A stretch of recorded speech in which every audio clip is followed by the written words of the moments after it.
অসমৰ মুখ্যমন্ত্ৰী হ'ব দিলীপ শইকীয়া যিকোনো মুহূৰ্তত দিলীপ শইকীয়া ইন আৰু হিমন্ত বিশ্ব শৰ্মা আউট इन्ट्र' भिडिअ'आव जायखौ नुदों थारैनो बियो सैथो आरो बे खोथाखौ सोर दामदों आरो बे निउस चेनेलनि सायाव हेमन्त बिश्व शर्मा बिथां सीएम सारा मा एक्सन लानो नागिरदों आरो बियो साधारन सुबुंनिफ्राय नङा सासे बिराद गिदिर नेतानिफ्राय गबोनाय खोथासो बास्तबाव हेमन्त बिश्व शर्माया आसामनि सीएमनि बिबानखौ एंगारनो गोनां जासिगोन नामा बास्तबाव बिथांखौ रावबो कलिग्सफ्रा सापर्ट खालामनाय नंला नामा समर्थन खालामनाय नंला नामा आन्दोआव मा दं दिलीप शइकिया मानो फैनो नागिरदों गुबुना मानो नङा पीयूष हाजरिकाया मानो रायखांजायाखै खास लोगोबाबो बेफोरनि माखासे खोथाखौ भिक्ट'रिया खोथाखौ बे बिजों गिदिर नोंथांमोना उइथ प्रुफ मोननो थांगोन दिनैनि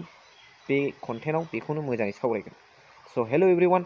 one second welcome back to the channel दिनैनि गोदान भिडिअ नोंथां बयखौबो गोसो गोथारै बरायदों लोगोसे आसा खालामो इसोरनि अननायाव नोंथां बयबो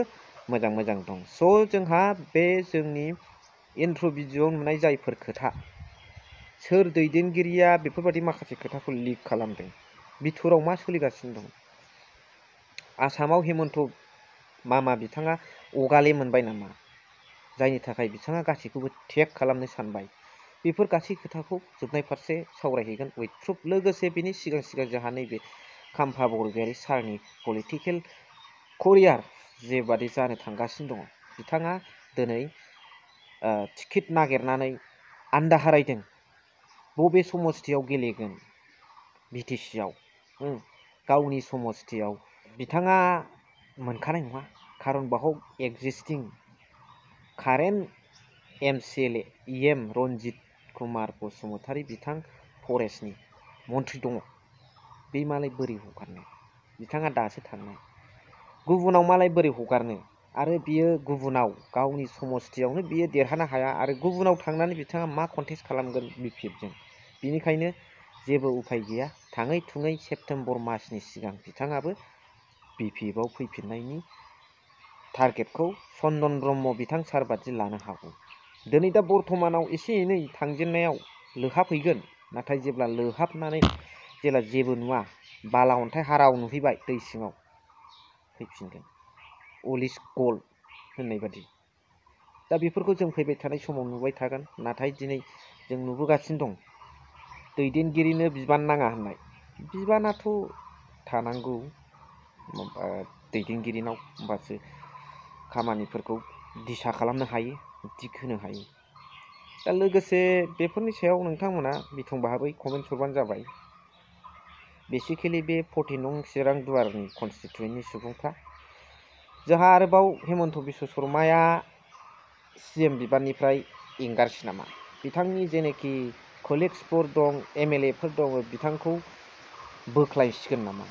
आरो दिनै पीयूष हाजरिकाया बिथांजों गोबां खाथि सोमोन्दो दं बिनि अनगायैबो दिलीप शइकिया बिनि जायगायाव मानो हाबनो नागिरदों हेमन्त बिश्व शर्मा सारा जुदि आसामनि सीएमनिफ्राय आउट जायोब्ला दिलीप शइकिया मानो सीएम जागोन मानो गुबुना नङा खोथाया बिथोराव मा दं जायफोर खोथाखौ लानानै दिनैनि समाव बे मिडिया दामदों जों जोबोरैनो साननो गोनां बाथ्रा आरो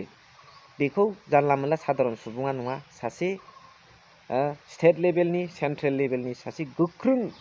बिरोधि दोलोनि दैदेनगिरियानो बे खोथाखौ उल्लेख खालामदों फोरमायदों स्वयं गावनि खुगाजों मिडियाफोरनि सिगाङाव बेथ' नंखाय जानो हाया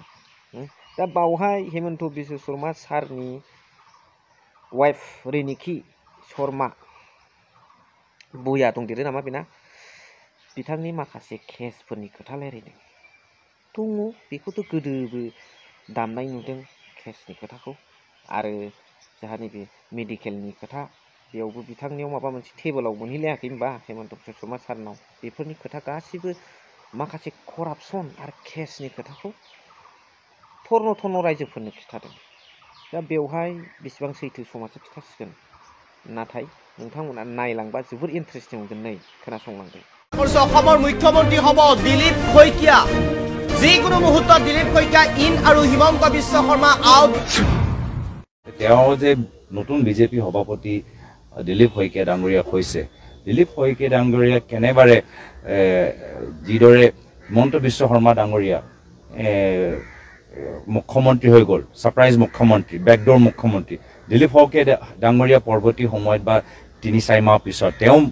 ঘপককৈ মুখ্যমন্ত্ৰী হৈ যাব নেকি, এই চিন্তাত আজি তাৰিখত মুখ্যমন্ত্ৰী হিমন্ত বিশ্ব শৰ্মা পৰিছে। মই নাজানো তেওঁ হয় কাৰ হয়, কিছুমানতো অচিনাকি মানুহবোৰ আৰম্ভ কৰিছে, কাৰ হয় কি হয় আমি নাজানো। কিন্তু মুখ্যমন্ত্ৰীৰ তেওঁৰ নিজৰ এটা সংখ্যা কি আছে যে তেওঁলোকৰ পৰিয়ালৰ কেছৰ মাটি কেছবোৰ, PIL কেছবোৰ চব দিল্লীৰ নেতৃত্বত তেওঁলোকৰ বিজেপি দলৰ নেতৃত্ব কাণত পৰিছে। কোন সময়ত তেওঁক আউট দিলীপ শইকীয়া ইন হৈ যায় এয়া লৈ তেওঁলোকৰ মনত এটা সংখ্যা নিশ্চয়। যিখিনি কথা বা ৰাজ্যিক বিজেপি দলে যিখিনি কথা কৈছে তাৰ পৰাতো মোৰ ইংগিত এইটোৱে যে কোনদিনা মুখ্যমন্ত্ৰী হিমন্ত বিশ্ব শৰ্মা আউট আৰু দিলীপ শইকীয়া ডাঙৰীয়া ইন হৈ যায়, সেইটো মানে নিজকে বচাবলৈ তেওঁলোকে এই ধৰণৰ খোজকপাত চলি আছে। তেওঁক জানিব, ইয়াৰ পূৰ্বেও হৈছে, মানুহে বিচাৰিছিলে সৰ্বানন্দ সোণোৱাল ডাঙৰীয়া, তেওঁ ঘপককৈ হৈ গ'ল। এতিয়া এইবোৰ চব পুনৰবাৰ কৈছোঁ, মাটিৰ কেছ, এইবোৰ চব কেছৰ কয়লাৰ এই যে কি কোনোবা যদি ধৰা পৰিলে, কিবা ED ৰেড হ'ল, কিবা বঞ্চল নে কিবা, চব এইবোৰ চব কাণত পৰিছে, কাৰ লগত সম্পৰ্ক চব গম পাইছে। এইখিনিতো পিছত গৈ তেওঁলোকৰ নিৰ্বাচনত ক্ষতি কৰিব। সেইদিনা কোন তেওঁ আউট হয়, দিলীপ শইকীয়া ইন হয়, এইটোৱে নিজৰ গাদী বচাবলৈ মই ভাবিছোঁ অলপ তেওঁলোকে শংকিত হৈছে। মোৰ ফালৰ পৰা শুভেচ্ছা থাকিল। स' नुनो मोनबाय भिडिअ'आ एसेखिनियावनो दोनथ'बाय। Thank you for watching. लाभ